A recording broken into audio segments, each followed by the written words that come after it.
We are at the Estancia El Ombu, and it is named after this tree that has been here since 1806. And the Ombu tree is actually hollow. The trunk, the branches, everything, totally hollow. It's kind of my spirit animal. This is a working ranch with tons of cattle, horses, sheep, all sorts of animals. We're gonna do a barbecue today. We're gonna do some horseback riding, which I've never done before, so I'm a little nervous, but I told them I knew what I was doing. That's probably a bad idea. I watched Yellowstone. I'm gonna be fine. Does Tijuana count as horse experience?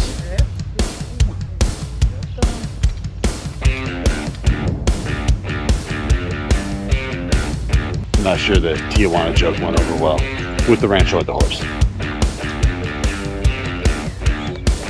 These estancias are really meant to give you an idea of what that old school gaucho lifestyle used to be. The estancia is also a hotel, kind of like a bed and breakfast style. I made the mistake of saying 4 Spanish words to the host here, and now he refuses to speak to me in English. I done fucked up trying to look cool. I'm not fluent, guys. Oh my God. This barbecue smells so fucking good right now. And there is a huge rack of beef ribs on one of these steaks. Holy shit. This is like heaven right here. Malbec, motherfucker. Yeah. Don't use your fucking fingers this time, you Neanderthal.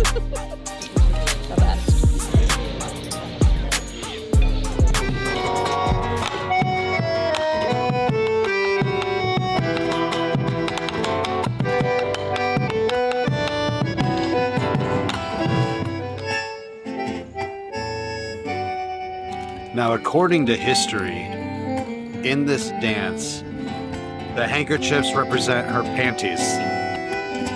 And you can see he has a set and she has a set. Now, whoever wins smells them. There you go, see? That was incredibly insulting to their culture. Everybody knows it's not panties because Argentinian women don't wear underwear. Canceled.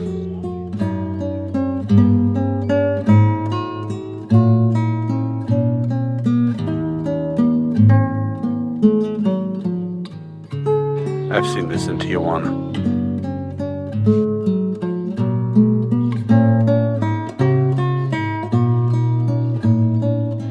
Yes, this is what is called reverse gaucho, the Argentinian equivalent of reverse cowgirl.